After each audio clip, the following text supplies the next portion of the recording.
बाद दौलत ही दौलत प्रोग्राम के इस दूसरे दौर के एपिसोड में आपका दोबारा खैर मकदम है। आइए बढ़ते हैं और जानते हैं कुछ और अमीरों के शौक के बारे में।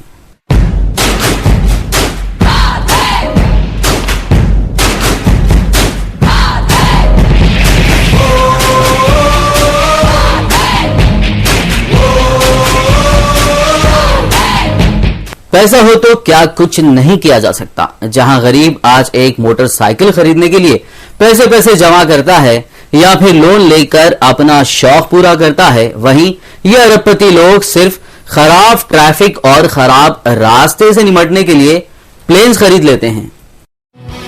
द इकोनॉमिक टाइम्स में छपी एक खबर के मुताबिक प्राइवेट चॉपर रखने वालों में मुकेश अंबानी और निरंजन हीरानंदनी के पास सीको स्काई के 2 चॉपर हैं।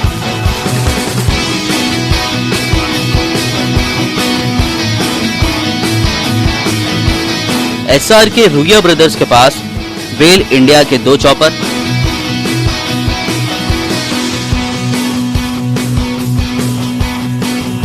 वहीं पीके सिंह, राहुल बजाज और नवीन जिंदाल के पास ऑगस्टा वेस्टलैंड के 2 चॉपर हैं।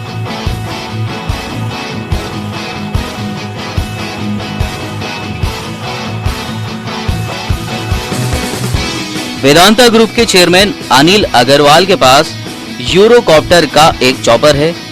इन हेलीकॉप्टरों की कीमत 10 लाख से $1.5 करोड़ के बीच है। इन पर फ्यूल, रखरखाव, बीमा और लैंडिंग फीस का खर्च ऊपर से आता है। इन पर 2 से 3 लाख रुपए का खर्च अलग से होता है। अरबपति खरीदारों के शौक को ध्यान में रखते हुए इस तरह के हेलीकॉप्टरों में टीवी, फ्रिज, गेमिंग सेक्शन, बार और बाथरूम की सहूलियत तक लगाई जाती हैं।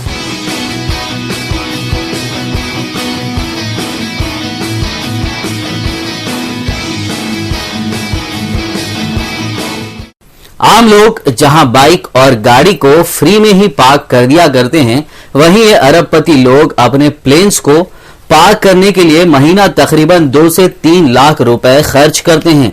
इतने में तो आम लोग एक अच्छी सी कार खरीद लिया करते हैं।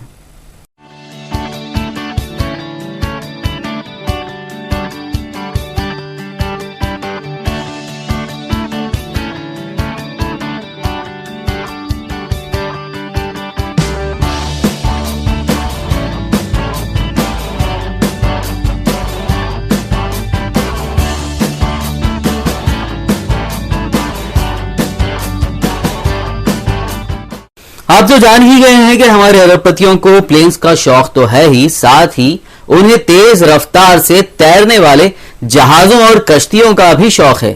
अरबपति लोग इन पानी के जहाजों में अपनी पार्टियां करते हैं, तो कोई किसी को ऐसे जहाज तोहफे में दे दिया करते हैं।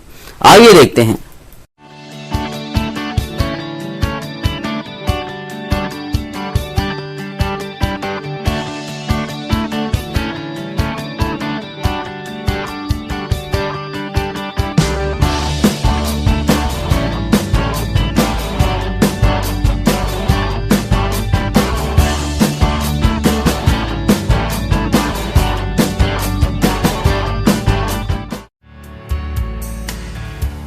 एक बार मोनाको ग्रैंड प्रिक्स के दौरान सी पोर्ट डी हरक्यूल मरीना पर मालिया की E95M इंडियन एक्सप्रेस को देखा गया था। इस सुपर याच को कतर के एक शेख से तकरीबन 450 करोड़ रुपए में खरीदा गया था और किंगफिशर के दिलकश कैलेंडर के बैकड्रॉप में इसे देखा जा सकता है। इस जहाज पर सितारों की मौजूदगी में अक्सर पार्टियां होती रहती हैं। इस जहाज के लॉन्च की दीवारों को भी अलग अंदाज से सजाया गया है। इस पर रेनायर, शागल और हुसैन की पेंटिंग्स लगी हुई हैं। एक दूसरे कोने में एल्टन जॉन का पियानो रखा हुआ है।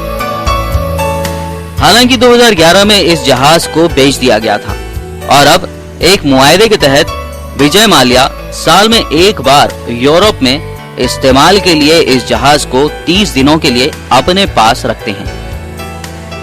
ये मुआहदा 2015 तक के लिए किया गया है। कंपनी के जरिए इसके पीछे रेड सी में पायरेसी से मुतालिक मुश्किलात को वजह बताया गया है। फिलहाल माल्या के पास 1906 में बनी विंटेज मोटर याच क्लिज्मा है। अरबपतियों को इटली के याच बनाने वाली फेरेटी काफी पसंद है।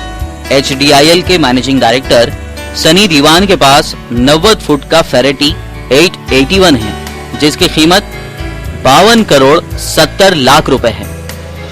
समंदर में ज्यादा वक्त बिताने पर होने वाली सेहत से मुताल्लिक परेशानियों से निमटने के लिए इस जहाज में एक खास टेक्नोलॉजी का इस्तेमाल भी किया गया है। अनिल अंबानी और आदि गोदरेज के पास भी फेरेटी है। रेमंड के सिंघानिया के पास याच का कलेक्शन देखकर ही मोटर स्पोर्ट्स में उनकी दिलचस्पी का आसानी से पता लग जाता है। उनके पास मौजूद एक याच तो पूरी तरह से बर्मा टीक वुड से बना है, जिसे गुजरात में कश्ती बनाने वाले एक गांव ने तैयार किया है। सिंघानिया की कुछ याच का नाम जेम्स बॉन्ड की फिल्मों के नाम पर रखा गया है, मूनरेकर, गोल्डन आई और ऑक्टोपसी। ये तो रही प्लेन्स, याच वगैरह की बात। अमीरों का एक और भी शौक है, जी हाँ, और वो है हॉर्स राइडिंग और हॉर्स रेसिंग। और बात जब घोड़े दौड़ाने की आती है तो विजय माल्या का जिक्र नहीं हो, ये तो हो ही नहीं सकता।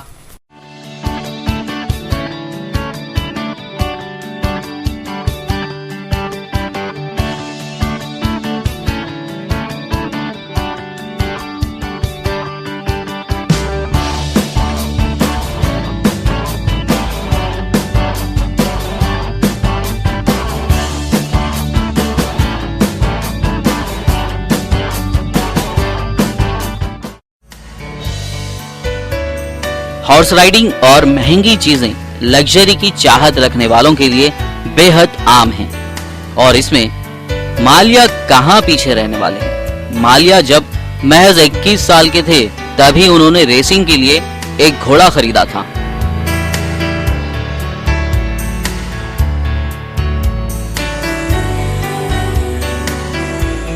साल 1992 में विजय माल्या ने कुनिगल स्टड फार्म को खरीद लिया था। 350 एकड़ से भी ज्यादा जमीन पर फैली ये मिल्कियत बेंगलुरु से 70 किलोमीटर की दूरी पर है, और माना जाता है कि कभी टीपू सुल्तान इसके मालिक हुआ करते थे और बाद में इस पर ब्रिटिश राज का कब्जा हो गया था।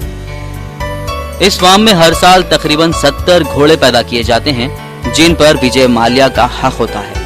डबल सिग्नेचर इंडिया डर्बी और बेंगलुरु की किंगफिशर डर्बी के ऑर्गेनाइजर भी हैं।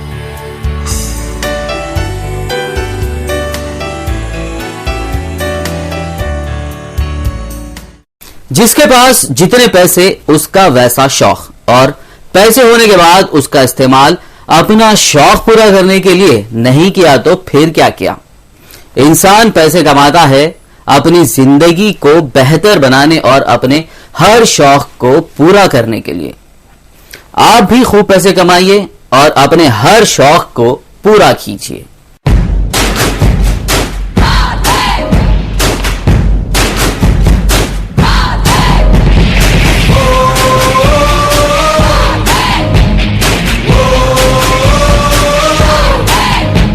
नाज़रीन, फिलहाल इस एपिसोड में बस इतना ही। मिलते हैं दौलत ही दौलत के दूसरे दौर के अगले प्रोग्राम में ऐसे ही मजेदार, दिलचस्प और महंगी मालूमात के साथ।